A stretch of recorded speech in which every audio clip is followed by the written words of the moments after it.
2020年12月，饭团生了一场病，因为呕吐引发了胰腺炎。而生病的前5天呢，我正好打开了一包双11抢购的猫粮。哦，没事。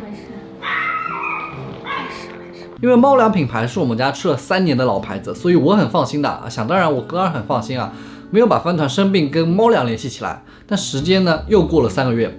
购猫粮出了问题，症状居然也是呕吐。这时我才有点开始怀疑啊，就是猫粮跟病情是不是有关系的？当然，官方除了检测说猫粮没问题啊，不是我在说购的猫粮有问题，只是说购的猫粮出了新闻，后期购出了官方检测说没有问题啊，我没说购的猫粮有问题。于是我去购买的品牌猫粮的评论里找到了跟我有同样遭遇的人，可某和爱某拿这2个品牌猫粮出自同一家公司，甚至是同厂出品。为什么我不直接提猫粮全名呢？因为我也怕惹官司。身为一个不是很成功的宠物博主，跟这么大的猫粮企业硬碰硬，那我也会赔得底裤也不剩。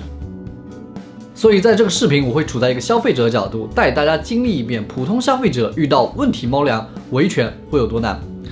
正巧我毕业的第一份工作是食品检测行业，当年国内爆发了瘦肉精跟苏丹红事件，我正好也亲身经历了，所以我对食品检测流程是有一定了解的。再次声明，本视频没有指代市面上任何一款猫粮，你们做的都很好，好不好？你们的猫粮都很好。OK， 进入正题，我现在买到了一份猫粮，我的猫吃了之后出现了呕吐的症状，我怀疑这份猫粮有问题，于是我联系了客服，以下是全部的聊天记录。客服告诉我们家的粮都是保证正品没有问题的。虽然我说了评论区有看到跟我一样的问题，也都是双11这批货的，然后他告诉我说，猫咪的呕吐呢有很多原因，不一定就是粮的问题，保证粮是没有问题的。OK， 然后我就说了，我应该怎么样维权才可以让你们相信这一批粮有问题呢？他的回答是说，我们的产品是正品，质量没有问题。这边用户如果觉得是因为我们的产品质量有问题导致的，还请提供医生的证明，上面明确标注是因为我们的产品质量有问题导致的，并且还请提供检验中心的有效检验报告，这是有待认可的。然后我说，明确说明的含义到底是什么？因为它上面说了要明确说明，所以我就问详细一点，明确说明的含义是什么？他说，医生的凭证上面明确标注是因为我们的产品质量有问题导致的。试想一下，如果我把猫粮送去检测的确有问题，再把这份报告交给当初给我们家猫看病的职业兽医师，他们会愿意冒着风险和全中国销量最好的进口猫粮品牌对着干的风险给我出具医师报告吗？而客服的这一句医生的凭证上面明确标注是因为我们的产品质量有问题导致的，这句话彻底让我失去了希望。但是我还是去找了检测机构，看检测机构能不能给出报告，并且还要能够给出国家认可的检测标准，比如说 CMA 标准。首先我想到了猫粮包装袋上的检测机构，因为商家也是找他们检测的，所以他们出的报告肯定能够被认可。那现实就是根本没有人理我。于是我又去找了比较有名的检测机构，然后告诉我是不接受个人检测。另外呢，我也看到有一些专门做评测的自媒体，他们是找了中广测去检测的，我也同样联系了中广测，他们应该有一定的权威性。那么我给到的答复是等3个月，等上3个月，就算是正常的开袋猫粮也要坏了，所以质量检测报告肯定不能被认可，我只能去找更普通但能出具 CMA 认证报告的，又能接受普通人检测的企业。经过一番交涉，我收到一份价格表，全成分的检测是6500块钱，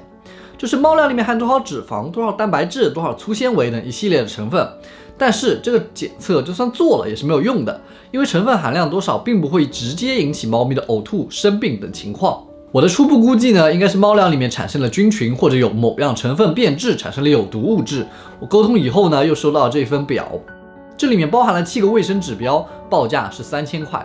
但是仅仅是这7个卫生指标是完全不能检测出猫粮是不是真的有问题的，因为能够引起猫粮中毒呕吐的成分远远不止这7个，所以我必须查明有多少种猫粮中的成分会引起猫咪中毒呕吐，然后全部检查一遍，才可以保证结果让人信服。同时3月初有一个专门做检测的自媒体公布了他们检测的购猫粮中存在龙葵素的报告，而龙葵素存在于变质和未成熟的土豆中，这也给了我一个方向，从猫粮的原料表里入手，看看原料变质以后会产生什么物质，然后专门检测这几种，应该可以降低很多的费用。实际上我作为宠物博主，也联系了很多跟我同样有遭遇的同一时间同一款猫粮的朋友，我手上现在有5份猫粮需要做检测。因为我知道，如果就我这一份猫粮报告，肯定是不足以证明它这一整个批次的猫粮都产生了问题。那么问题来了，说实话，我是个人也不是团队，这一份检测费用就近万，那么这么多的猫粮，这么多钱，我的确没有办法去支付，我只能从配料表去入手，减少检测项目。而这一份配料表一共有41个成分，到底是哪个成分出了问题，我根本没有办法入口查。我甚至去问了我的天然药物化学老师和我任职的第一家食品检测行业的公司，但都没有什么希望。到这里，观众可能会说，你没有钱检测，你可以找其他有钱的检测的博主啊。我找了，2位同学给我的答复都是一样的，就是没有答复。有一位博主听我说了过程之后呢，就没有理我，还有一位呢，直接就没有理我。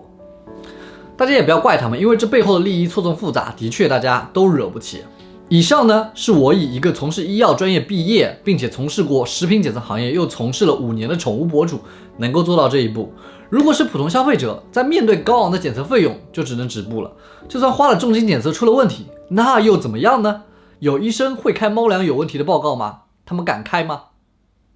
据我所知，我购买这家猫粮进口的货源全部来自加拿大的生产工厂，从出口到运输，再进国内总代理，再分发到下面的分销商，再到仓储。猫粮从出口到我们用户手中，有经过几个不同的过程和不同的公司经手，很难说到底是哪个环节在哪个公司手上出了问题，也不能一概而论说就是猫粮厂商的问题。但是对于我们消费者来说，我的猫吃了猫粮生了病，胰腺炎很严重，好不容易花了上万救回了一条命，下半辈子还要需要天天注意胰腺炎复发，这种对猫的伤害是终身的。但是我们作为一个宠物主人，作为一个普通消费者，却没有任何的方法可以为自己维权。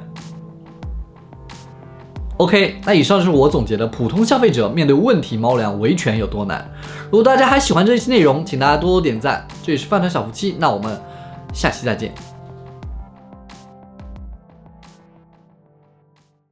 2020年6月12号，全球知名的新经济产业第三方数据挖掘和分析机构 iMedia Research 艾媒数据显示，中国宠物市场的规模在2019年达到了2212亿，预计2020年将达到2953亿元。2015年到2019年的5年之内，市场规模翻了2倍，并且每年还在以20%年复合增长率增长。国内最大的宠物食品上市企业2021年第一季度的业绩预报利润为1838万到2254万，同比增长122%到172%。大家都称现在的宠物行业是一片蓝海，未来会有万亿的大市场。但是就是这样的大市场，从宠物养殖、买卖、救助、领养、医疗、饮食，没有一个国内的标准和法律。各种猫舍都以美国 CFA 标准，而注册只需要一个场地和600块钱。只要你想，可以在淘宝给自己家猫办理猫咪 CFA 绿植，凭空多出5代族谱。宠物食品标准则过于简单，入行门槛低，缺监管，维权难。猫狗又不会说话，对吧？同时流浪猫呢，又会极大的破坏当地的生态。地方政府除了捕杀，几乎没有什么其他的办法。而非官方救助机构又有多少真正在做事？宠物行业真的太乱，太需要一部法律的出台。我们普通消费者不想遇到问题，到头来被一句医生的凭证给推脱出去。同时现阶段我们国家经济和全球经济都在面临非常严峻的考验，疫情和经济的确是现阶段的重点。这个时间点要出台一部小动物保护法，的确不太容易，但相信它的出台离我们也越来越近了。因为宠物市场真的太乱了。